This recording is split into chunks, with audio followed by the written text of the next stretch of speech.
Assalamu alaikum wa rahmatullahi wa barakatuh. Welcome to Legal Ease, the show that converts legal jargon into legal ease. Juma Mubarak to all our Muslim viewers, and good evening and welcome, and thank you for joining us once again to everybody. For many years, or at least for the past 2 years, Legal Ease has been presenting shows to you where we sit next to a legal professional.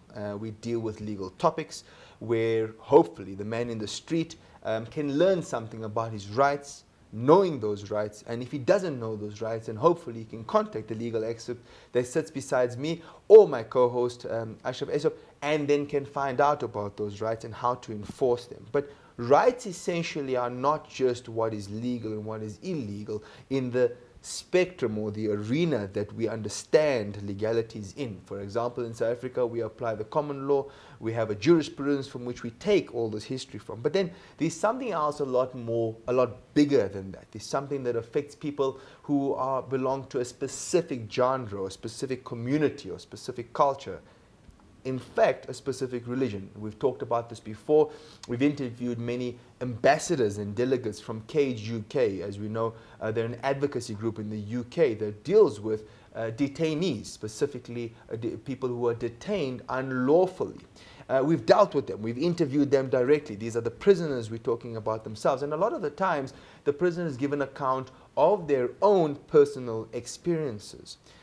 We've talked about terrorism. We've talked about the anti-terrorism bill that the US and the UK utilize at will. We've talked about this war on terror, which we really know is actually a war on Islam. It's been defined, it's been classified, and to be honest, even the West are not making any bones about it. But what we haven't had on the show since we've commenced is a man on the ground, our inside guy, somebody who has not physically been part of the conflict or physically been subjected to the experiences, the torture, or has not felt the whip of this anti-terrorism bill, but has effectively reported on it. A man who has essentially been with the foot soldiers or been with the captives and heard their story, and essentially is in a position to broadcast that story truly, sincerely, and without any restraints or constraints.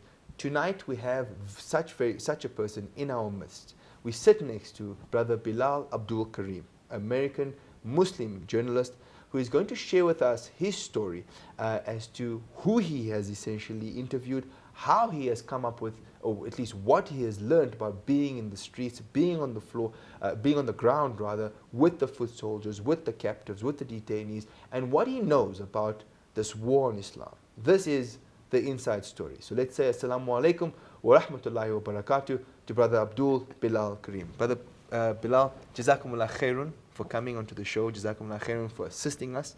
I always say to people that as a journalist, you're one of the most powerful people in the world because you have the ability to convey the story to people out there from a first-hand eyewitness experience, something that we would never know about. A lot of the times, as is happening now in the media, certain elements of a story are held back because, well, quite simply, people don't want us to know everything. You're here. You're our inside man. Wa alaikum salam wa rahmatullahi wa barakatuh. Firstly, thanks for having me here. It's nice to be here in South Africa. It's just interesting for me because I'm the first of my family to come back to Africa. You know, so it's a nice feeling for me, and I so far I've had a good time being here. So you were born in 1970, but you look like you were born in 1992, which is I'm a little bit jealous about, I must tell you. And your beard is longer than mine. But having said that, 1970, born in Brooklyn in the U.S. Take us from there and tell us how we got to where you are now. Well, actually, I wasn't born in Brooklyn. I was born in a small city called Mount Vernon, which is right next to New York City, right next to the Bronx. So it's a really nice, slow and easy pace. You could walk from one side of the city to the other side in about an hour and 15 minutes. As I grew up in New York, I didn't grow up Muslim. I grew up going to church as a Christian. And when I got older and I was in my, I always had a sense of God. I always had that. But I didn't have what I thought was the actual truth, the actual thing that would motivate me. I always wanted God to love me, but I just didn't know how, or you know, what the path of that was gonna take. And then I met some Muslims, and when I was living in Brooklyn, and I moved there, and they didn't smoke, they didn't drink, they didn't steal, they didn't chase women, they didn't do all of the things that everybody that I knew was doing. So I was like, wow, what are you guys on? And they said, well, you know, we're Muslims. We're on Deen. We're on Deen. And I said, okay, well, what's that about? And then they told me about Tawheed. And when they told me about Tawheed, that's when I knew that I wanted to be a Muslim. So you moved to an apartment close to a mosque. From what your bio dictates, I've done some research on you, if you don't mind. You hear the call of adhan and you say to yourself, well, this is mesmerizing. I'm attracted to this. Well, it was in a Spanish neighborhood, actually, Okay. a Spanish black neighborhood. So my first day there, I got my new place and all, and I said, you know, I lift up the window because I hear the adhan, and I'm saying, well, what is this? You know, and so you know, I thought it was maybe some Spanish or something like that. And then I heard it again. And then I heard it again. Then in the morning, I heard it again. And I lift up the window. I say, what is this sound that's going on, you know? And so you're thinking it's music, so you're like waiting for the chorus to come in. And but the chorus never came in. Yeah. And then one day, I'm standing in front of the masjid. It's funny because I had a basketball in this hand, and I had a bottle of beer in this hand. A 40. It was a 40, as a matter of fact, you know. Sorry, Maybe I shouldn't have said that, you know. I don't know, I'm probably going to get in trouble. But anyway. I wouldn't be like. And so I'm standing in front of the masjid, and I'm looking, and I said, wow, whatever they're doing, going back and forth to this building all day, there must be something good in there. I said, I wish I could be a part of something good, but I felt that they wouldn't accept me. So I didn't go in. But eventually I went in, and alhamdulillah, it was great. Subhanallah, Rabbil Alameen, Subhanallah. So, okay, then you decide, long story short, in that little segment, you decide you want to learn Arabic because you want to understand what the Hadith is talking about, what the Quran is talking about. Well, I decided that, you know, one day when I was looking in the mirror, I remember this day very well, and I was deciding whether I was going to grow a beard or not, and it was a real turning point for me. Mm-hmm. I'm looking in the mirror, and I said, you know, black people's hair, when it starts to grow, like after a day or two, it starts to itch, and it really starts to hurt. So after 2 days, I'm looking in the mirror, and I said, you know what, I don't want to grow this beard. So I said to myself, I said, you know what, do you want to be Muslim? And I said, yeah. And I said to myself, if you don't want to be Muslim, it's okay. You can not be Muslim, we can chase some more girls, and we can do all the other stuff that we used to do, and it's no problem. But then I said, well, you know what, I'm going to try to do the things that Muslims do, and I'm just going to just do it and all. And after about 4 or 5 days, it stopped hurting, and this beard became the most beloved thing on my face, because this was the thing that I feel like I did for Allah. The nose, the big nose, the ears, I just got that for free. You see what I'm saying? So, you know, that's what motivated me to say, look, why don't you go learn Arabic so that you can really try to do the best you can for this and learn this religion and be, you know, this is why I left America, so that I could learn Arabic. Now. Okay.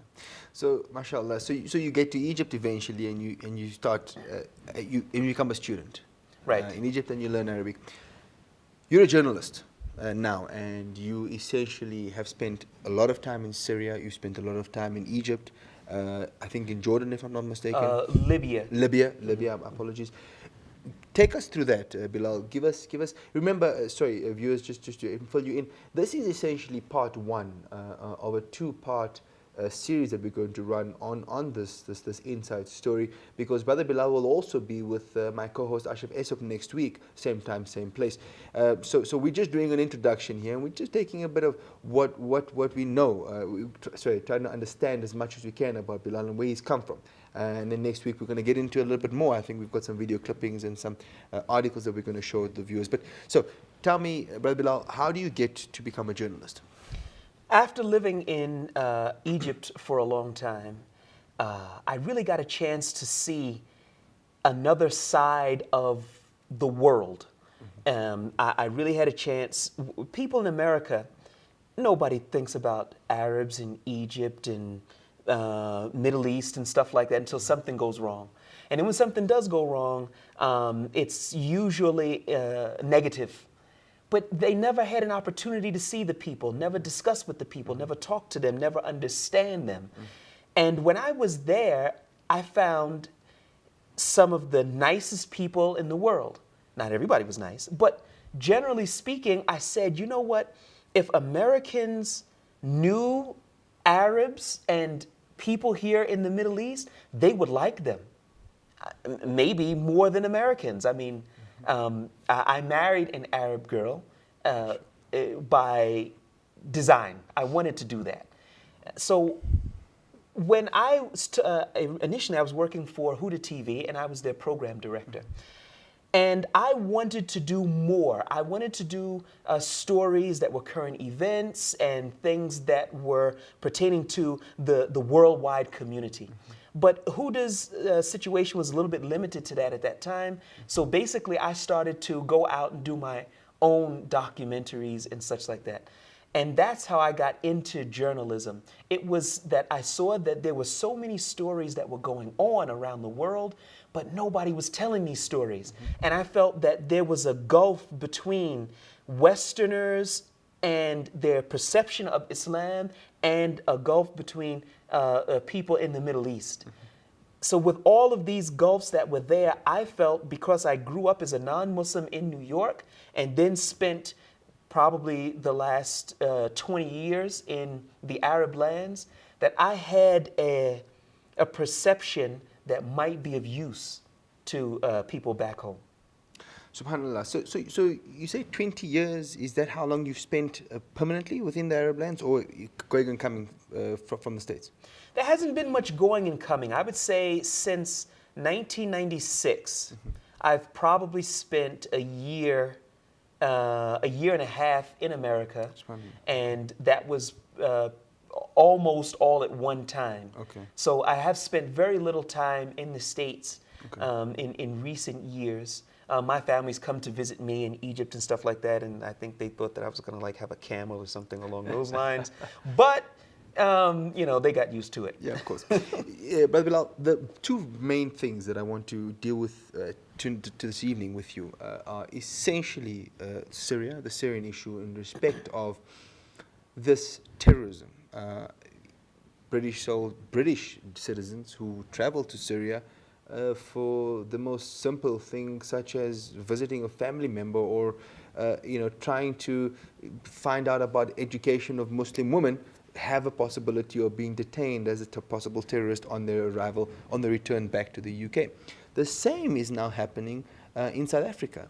There's been a story recently of a boy who allegedly was fighting for ISIS in Syria and came back, and now in accordance with the Foreign Military Assistance Act, under the new bill that's just been amended in South Africa, people are calling for his arrest.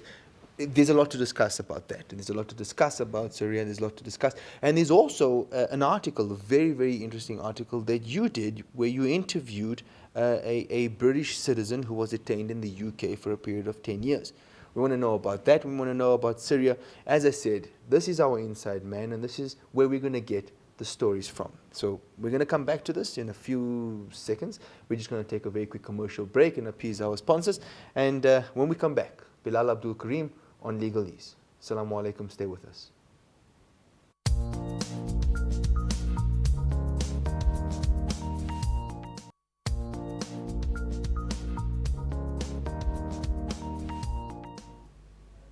Assalamu alaikum. Welcome back to Legal Ease. This is The War on Islam, the Inside Story. We're sitting with Brother Bilal Abdul Kareem, a journalist who spent many, many years in the Arab lands reporting on the true facts of the state of this war on terror.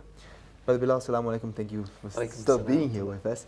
Bilal, just tell us very quickly. So we were about to get into the thick of it.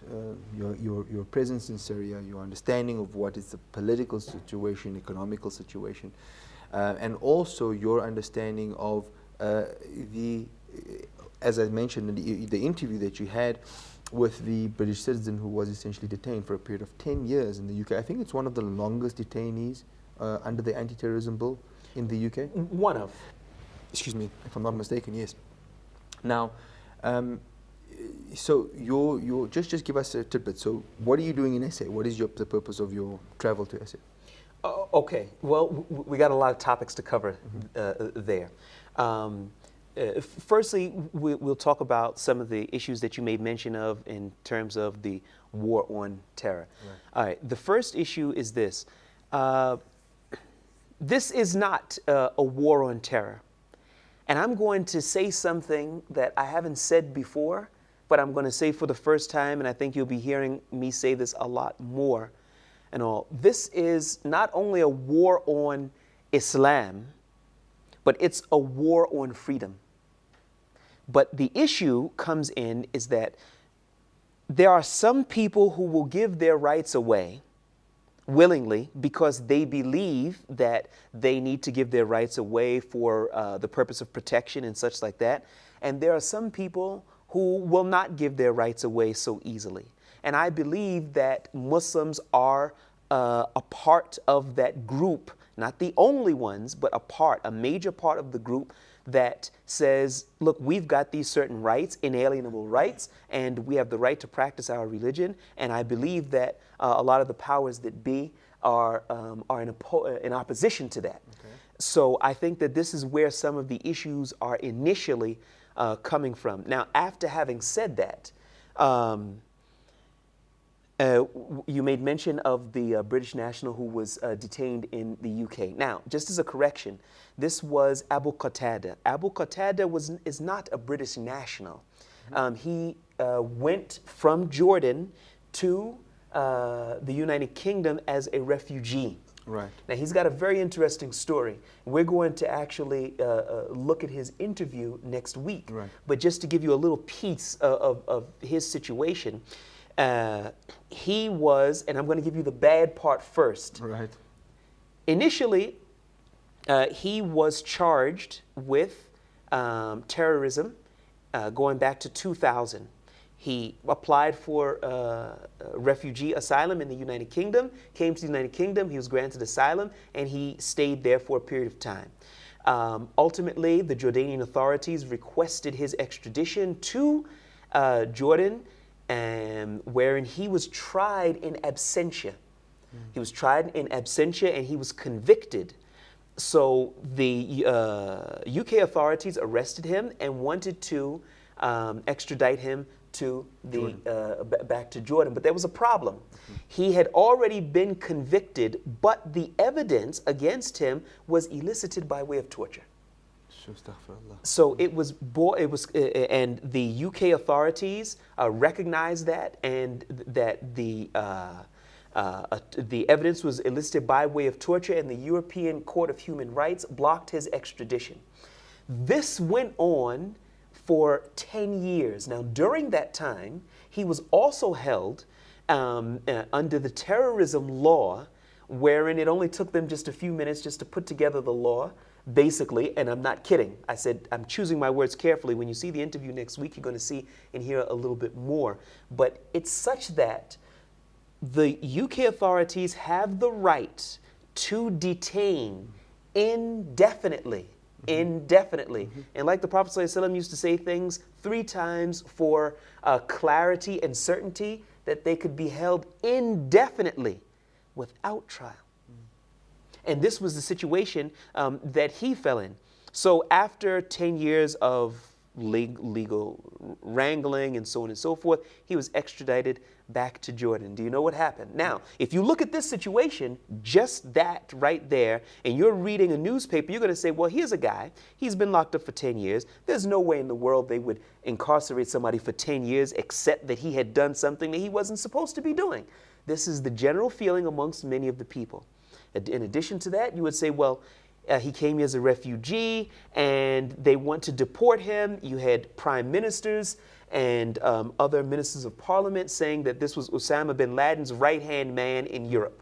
So any type of justification really is what people, or should I say the morals of society are seeking, because in reality, citizens of a free, modern society are going to be sitting there thinking, well, we live in a legal, just society. We Right. live in a system where surely nobody can be detained and tried in absentia. Surely nobody's going to just be detained for the sake of being detained. And certainly He not for must 10 have- years. And certainly not for 10 years. He must have done something wrong. So what does that do, really speaking, Brother Bilal?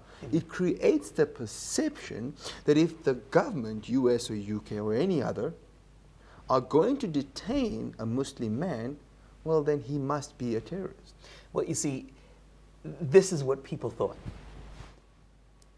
He's deported back to Jordan with the condition from the European Court of Human Rights that he would get a new trial, and the evidence which was brought forward by way of torture is inadmissible in court, and he would get a new trial. And you know the outcome of it? He was exonerated. Yeah. He's a free man. Now, after all of these years in prison, and people must have been thinking that, you know, where there's fire, there's smoke, or where there's smoke, there's fire. One can't be there without the other because they trust their authorities. And then when it turned out that he was not guilty, it barely got a mention in the UK press. And in terms of their act, there is no right of recourse for damages or other civil or anything. So the years that you've lost, the damage that you've suffered from a monetary, economic, just really from a pain and suffering value, there's no way you can claim this recourse from them, from the government, and say, well, you did this to me, you tried me in absentia, because they simply turn around and say, well, our act permits it, our bill allows it. Well, when you have these types of draconian laws, what they think is that they think that they're being clever. What they believe that they're doing is they're saying, well, we have to put laws in place so that we can be tough on the terrorists, but they don't realize what they're doing. Even today, this story broke about the one that is the quote-unquote jihadi John, whose name has been made known to the public. He went through approximately 4 years, not 4 years, several years of harassment from the UK authorities because they tried to recruit him as an informant. Right. So now you'll take this very normal person who was born in Kuwait, is a British national, has a UK citizenship, and here's the story what took place. He wanted to go to Tanzania for a safari. Right. He went to Tanzania and he was detained by the authorities at the behest of the UK authorities. So while he was there, he gets off the plane. He's snatched by the Tanzanian authorities. Now, people back home must be assuming he must have done something. You know, why would this be this international sting or something along these lines unless something had happened? So what took place is he was detained by the authorities. When he was detained by the authorities, he was threatened and he was dealt with in a very bad way. And then one of the members of the MI5 comes to visit him while he's there. We've certainly heard this story before. Yeah, I think I'm... Oh, no, not regarding Jihadi John. Yes. But regarding other UK nationals who have been detained in a very similar fashion. But carry on, we'll deal with that sometime. Right. Yeah. So what takes place is this. They go there. What are you going to Tanzania for? You're going to fight with Shabab, is basically what they said. He said, well, Tanzania is like here and like Somalia is way over there. So I had no intentions to go to Somalia. I have a return ticket and such like that. Well, after all of that didn't really work out. Basically what they said is, look, why don't you come to work for us? He said, no, I don't want to work for you. And then they basically told him, look, you're going to have a really hard time. And we're going to see you when you get back to London. When he leaves there, he goes through Amsterdam on his way back to London. Again, he's pulled aside from the connecting flight. And again, why don't you come to work for us? And so on and so forth. They knew that he was going to get married. So they knew he was planning to go back to the UK. It had nothing to do with going to Somalia. And this is the Jihadi John, and I think everybody, your viewers should know, he's the one with the black mask and the holster, and he has been known to cut off the heads of innocent people. Is this factual? Or is this the story that's just being portrayed? No, this is the story that's being portrayed, and it is factual. There are people who know him. Cage prisoners has had prior dealings with him because he was crying out for help back in 2010 to cage prisoners, because just as I just narrated this snippet of the story and the problems that he had with the authorities, there's a much larger story, a much longer story of harassment, family harassment, being deported from different countries that he went to, being barred from going to the country that he was born in, which is Kuwait. A lot of issues. So people have just got to realize that these people, while I do not condone his actions nor the actions of his group, however, people must understand that people like him are not born in a vacuum. They come from somewhere, and there's a context. And I think people need to understand it if we're going to be serious about bridging gaps. More serious than that, Brother Bilal, I don't think you can get. I think you've summarized it perfectly. People like that are not born in a vacuum. And this is the scary thing. And what does that do to people like this brother? And what does that do to people, who are in Syria right now fighting? And we're going to ask you, how did that start? When we come back, we still will be with Brother Bilal Abdul Kareem. We're going to take a short break, and when we come back as well, we're going to be opening the phone lines. And the reason why we're going to do this is because I shouldn't really be the only one so privileged to be asking Brother Bilal, our inside man, questions, and you should also be allowed to do the same. So when we come back, the phone lines will be open. Get your dialing fingers ready and your questions for Brother Bilal Abdul Kareem, our inside man on the war in Islam. Stay with us. Assalamu alaikum.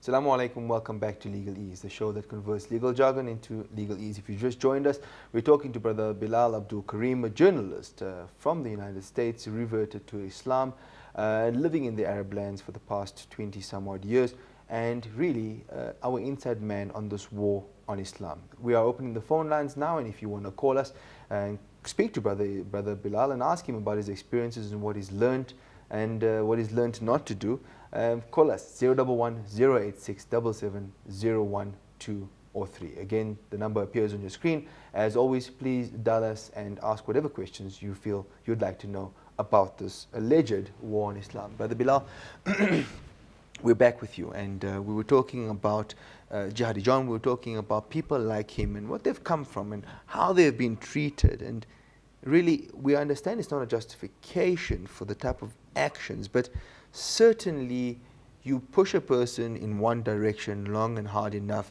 he will take that direction. I'm not going to sit in judgment either from a Sharia perspective or a common law perspective, because quite honestly, I don't believe people like that are going to follow a common law type of principle. Hence the birth of the Islamic State. You've been in Syria you spent some time in Syria. Yes. What caused the situation in Syria as we see it today? We're talking about UK citizens allegedly traveling to Syria to fight. We're talking about South African citizens allegedly traveling to Syria to fight. We're talking about people all over the world via social media jumping on the bandwagon, coming to fight for IS. What is this? What happened? Well, wow, let me see if I can give a little bit of background so that there's a proper context. That's very important, yeah. Because understand, we're not there. Right. We need to hear it from you. Okay, this is going to be as they say in Arabic, a mukhtasar, or a summary. Okay, the Assad family has been ruling Syria for a very long time, in spite of the fact that it says president there, they're ruling the place, okay? Elections are not serious there. There's no such thing as democracy there. So they are the rulers. And if you go back to the early 1980s, there was the conflict between the Assad government and the Ikhwan al-Muslimin, or the Muslim Brotherhood. Right. Now, when I say conflict, I don't mean that it was a war or even a civil war. There were more than 30,000 people who were killed at that time. Unfortunately, at that time, there was no social media. There was no, very few television cameras, so much of it went by unnoticed. So even when I went there, back in 2012, you would listen to the stories both from the Hafez al-Assad era and the Bashar al-Assad era, where people's sons would come up missing, that there would be a knock at the door, the security services are at the door late at night, arrest your son, you never see him again. The people had no rights. Now, when the conflict, or I should say, when back in 2011, the people were not calling for regime change. This is a very key point. They were not calling for regime change. They were calling for rights. And they had no problem for Bashar al-Assad to remain in the place that he was. However, Bashar al-Assad, being true to his nature as an Arab dictator, he took it as an affront to him, and he basically sicked the dogs on him. His security services, and they even tortured 2 young boys who had written something, spray painted something on the wall, anti-Assad slogans and such like that. That galvanized the people. Then it turned into a hot war. Okay. Now, when you see British citizens, South African citizens going over to fight in Syria, people have to understand something. It's a very, very big misconception that every foreigner has gone to ISIS. This is totally incorrect and false. I say this again. This is totally incorrect and false. But much of the media focus is on ISIS because media is a business. And if you bring a video of somebody cutting people's heads off and talking tough and pointing a knife at the camera, television channels like that. And that sells ads, so they push that. And I'm not saying that it's all like a worldwide conspiracy, but television is a business, and people have got to understand that. So it appears that everybody has gone to ISIS, which is not true. And they went there to alleviate the Syrian people from, or relieve them from the oppression and the torture and the lack of rights that they've been under for a very long time. Now, initially, the people adored, loved the foreign fighters that went there. They would literally see a foreign fighter in all of his the vest and weapon and such like that, and give him a copy of a Mus'haf or a Quran, or would give them some dhikr beads or anything that they had to show their love and appreciation. But that changed in in the spring of 2013. Abu Bakr Baghdadi split with Jabhat al-Nusra, and the revolution and the love of the foreigners has been backtracking ever since, due to a lot of the antics that you see on TV today. So we're talking about a situation where people kind of just had enough. And this is essentially, they decided, well, now we're going to challenge this totalitarian regime, for lack of a better word, and this is it. So is that now what gives rise, or gives birth to ISIS, essentially? Well, not exactly. The issue is that the Syrian people rose up, and foreigners came there to assist their Syrian brothers and sisters. But the birth of ISIS came much later. They were not there in the initial, the beginning of the conflict. I'm talking about the hot war. They were not there. They came time later. Jabhat al-Nusra and ISIS were one group. The two couldn't get along, blah, blah, blah. And long story, there was a split. The important thing to keep in mind is that ISIS and those people who were inclined towards that message went in the extreme path. Okay. And other groups, to varying degrees, stayed on the more traditional path. Okay. I think that point has to be made clear, that there is not ISIS and in this group and in that group and so on and so forth. Now, there are different groups that are there. However, the other rebel groups all work together. For the most part, they all work together. However, they do not work with ISIS. ISIS is a group that either you are with us or you are against us. And that's very much their motto in practice. You are either, you give the bay'ah or the oath of allegiance, or you are against us. And they view those people who do not give the bay'ah inside of the Syrian territories. It's a little bit different dynamic in the Iraqi territories, and that'll become clear, I think, in next week's show. We remind you, obviously, that the phone lines are open. The number appears at the bottom of the show. So call in and ask questions. I certainly have received a lot of questions from people, brothers, colleagues, asking about these very issues. And it's something that I find difficult for me to answer. But for you, living there, that's very, very important.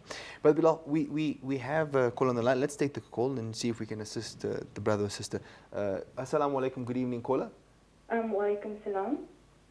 You may go ahead, we can hear you. Okay, I'm not sure if this was covered yet, but I wanted to know from the brother how governments should treat those returning from Syria, since we don't really have the knowledge of whether they've been, giving aid or part of the fighting. So how should the government treat them? Jazakallah, sister, for the question. Thank you very much. A good question. But Bilal, let me just add an amplifier to this question very quickly for you. And it's something that I was going to ask, so I thank the sister for asking it, because you must remember, you may not have the legal knowledge to answer the question from a legal perspective, but answer the question from a man on the ground.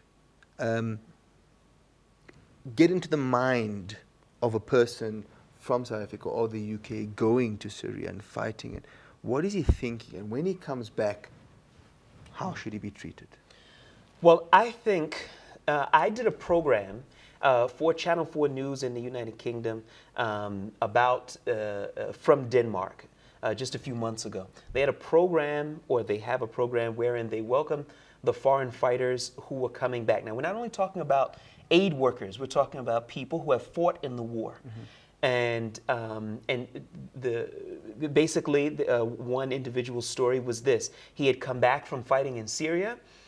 He got to the airport about 2 o'clock. He was worried the whole way coming back that he may be arrested. He passed through immigration, and he was able to go back to his house. He went to his house and he fell asleep. Around 8 p.m. that evening, there was a knock at the door. It was the security services. They had come there, and he said, they got me. They're going to put me in jail. So he got up out of bed and he came out. His mother came to get him, and they said, yes, we understand that you've been in Syria. And he said, yes, that's right, I have been in Syria. And they said, well, we're here. And when he says we're here, he's expecting to arrest you. They said, we're here to ask you, do you need any assistance? And he said, assistance, what are you talking about? Do you need any medical attention? Do you need any psychiatric help or anything like that? He said no. And then he said, well, what can we help you with? We want to help you get acclimated back into society. He said, so where was this? Where did you return? This is Denmark. Denmark. And he said, well, I would like to get back into school. What school do you want to go to? They said. He said that I would like to go to such and such college and all. And they wrote it down. Several weeks later, he was back in college. Now, people are going to be sitting there saying, okay, but wait a minute, what happened just a couple of 2 weeks ago? I just returned from Denmark just a few days ago. And the person who did the attack that took place there had never been to Syria, number one. Number two, when I went to the janazah, no one from there knew this individual. He had no presence in any of the masjids. He was a known gang member, and he had been in prison up until 2.5 weeks before the attack took place. And he was in prison not for any for practicing Islam, but it was because of stabbing another gang member on a commuter train. So when you look at it, it's odd because you have this one person who has no presence in the Muslim community, but then he does an act and he represents 1.6 billion Muslims around the world. And unfortunately, that's just the way that it is. But to go back to the sister's question, I believe this very strongly. Let's talk about human nature. These people generally speaking, went there to save lives. Many of those fighters were not a part of ISIS. And they went and they joined different groups and they fought, they shed blood to help and save the Syrian people. The Syrian people are living in refugee camps, wearing slippers with no socks. They have inadequate food, barrel bombs falling on their homes. And I think we've lost sight of that. So when we look at that, I believe that many of these people who have gone there made ultimate sacrifices, and some of them did not come home. May Allah accept from them. Ameen. I believe that the Denmark approach is an approach that should be adopted by other governments. Unless you know that individuals have taken part and participated in acts which are unlawful and or acts which you know, are part and parcel to terrorism. For example, killing aid workers and journalists and things of this nature. But unless this is proven and known, I believe that these individuals should be allowed to return to society. They are a part of these societies. I believe it is absolutely wrong to ostracize these people and to treat them as if they are not a part of the society. I don't believe that anybody, either in South Africa or in the United Kingdom or in America, has to prove that they are a part of society unless they have done something that has broken the local local laws. I'm talking about acts of terrorism and such like that and all, because I don't know the laws here in South Africa. But I don't believe that these people should be treated, should be ostracized. I don't believe that they should be. Brother Jazakallah, I mean, that is a very all-encompassing answer, I think, sister, and hopefully that you found something in that. As I remind you, the phone lines are open. The number does appear at the bottom of the screen. We don't have too much time left, and we've done a lot of talking, and we've heard a lot from Brother Bilal Abdul Kareem, and you'll hear a lot more next week, and you'll see a lot more of the interviews that he did. Brother Bilal, coming from a Western environment, being brought up in this environment, and by and large living in this environment up until such time as you decided to take that path towards deen and the Arabic language and etc., etc., what can be done to change the perception? And I say this not that I believe that Islam or Muslims have an obligation to change the perception of what the Western world, of how the Western world see us. I don't say that, and I'm coming out and saying that that is not the statement I'm making. But if there is something that our brothers and sisters in our Arab lands, if there is something that they are doing wrong, what can be done to change this perception? To show people the beauty of Islam, Deen, Sharia? Well, I think that Muslims just have to be Muslim. And that's as succinct as an answer as I can give. I don't think that they have to do anything except practice their religion. But now, after having said that, I think that there has to be, or can be, some focusing on a few other points. Point number one, I believe that Muslims should invest and donate monies to Islamic media. If you don't do that, what you have a dynamic of is you have conflicts that take place, but we rely on other than Muslim entities to cover events that are dealing with Muslims, that are about Muslims. And does that mean that a non-Muslim channel cannot cover Muslim affairs? No, it doesn't mean that. No, but because I work in the industry, I understand very well that there are quite a few nuances and understandings and false beliefs that non-Muslim reporters have that taints the way that they report certain things. So therefore, without a powerful Islamic media entity, we're going to struggle worldwide to get the messages out that need to be gotten out. This is a key factor. Absolutely. And so in South Africa was born a media group such as the Media Review Network. I don't know if you know of MRN. With people like Brother Iqbal Jassat, we've got people like Dr. Feroz Osman, people like Zakir Ahmed. These are the type of people that are doing exactly what it is you're saying. They are sending out to the world the true the true vision of Islam. CII Broadcasting Channel Islam, Broadcasting Radio Islam, all these stations, all these media houses, they come and they portray the true facts. For example, if you logged onto the CII Broadcasting website and check the link, you'd see that CII Broadcasting has just revealed the true story of this spy cable leak with regards to the Mossad South Africa. Before you go into that, I just want to just say one point to that. Yes, certainly. When you see, I understand that you do have CII, you've got ITV and such like that, but we spend billions of dollars on the biggest Christmas tree with diamonds and rubies on it, building the tallest buildings, golden SUVs. Come on, Muslims, let's be for real, all right? Let's get serious here. We don't need all of these things. When I come to the studios of ITV, I want to come to a sprawling complex where they are reporting Muslim affairs and non-Muslim affairs so that there can be a bridge between the two worlds. And I don't mean that the brothers are not doing and making excellent efforts, because they are. But at the same time, I want to see not hundreds of thousands of dollars. I want to see millions, not tens, but in the hundreds of millions. Because I mean, what type of entity do you think CNN is? What type of entity do you think Fox News is? These are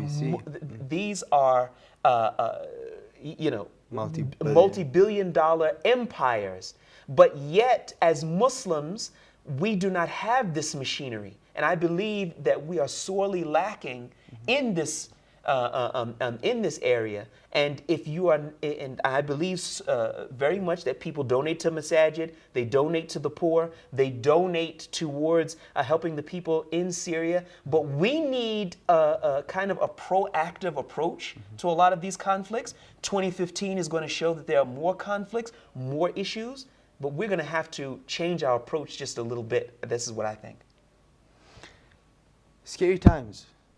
And I think realistic times. We're looking as Muslims towards something that, really speaking, and I think you've hit the nail on the head. Let's be Muslim. Understand that ITV is not predominantly an Islamic station, in the sense that we don't, on this specific show, deal with the Sharia. We don't deal with Islamic perceptions and opinions only. We deal predominantly with the common law. We look at what the law dictates, and we then sit back and say, well, does it apply to the greater good of every citizen human being? And if it doesn't, then we prick holes in it, and we have a legal expert who says, well, this is wrong and that is right. So we don't necessarily deal with it, but I completely understand what you're saying. Brother Bilal, in closing, where to from here for you? For me? You mean me personally? Yeah, you personally. Well, I was asked some time ago by some good brothers to visit South Africa, and I just never got the opportunity to do it. And when I did visit a few weeks ago, I found a lot of good things were going here. And so I just came back here from Denmark, so I'm not certain how long I will be staying. There's some discussions, or maybe doing some media things with some different people. So I guess I'll just have to wait and see, inshallah. I mean, and I sincerely hope that Brother Bilal joins us on this show again. Well, you'll see him next week, inshallah. He's not shy in front of the camera, as you can very well see. He's also been a TV host before. But we've been talking to Brother Bilal Abdul Kareem, a journalist originally from the United States, but now he's almost an Arab, and he's really been our inside man on this war on Islam and this war on terror, and what it means for the Muslim, and what it means and how the Muslim essentially can change this perception if it needs changing. But in closing, Jazakumullah khairun, Brother Bilal Abdul Kareem, for your assistance here this evening. I am certainly looking forward to the show next week, and I will be tuned in. I hope you are too. That's next week with my co-host Ashraf Esop, Thursday, 8:30. This has been another showing of Legal Ease, the show that converts legal jargon into legal ease. And tonight gives you the inside edge. Jazakumullah khairun for staying with us, for all the questions. I heard that the phone lines were ringing. Unfortunately, we couldn't get to them all. But inshallah, next week, if you keep those questions close to you, you can ask them again. This is Legal Ease. Assalamu alaikum wa rahmatullahi wa barakatuh.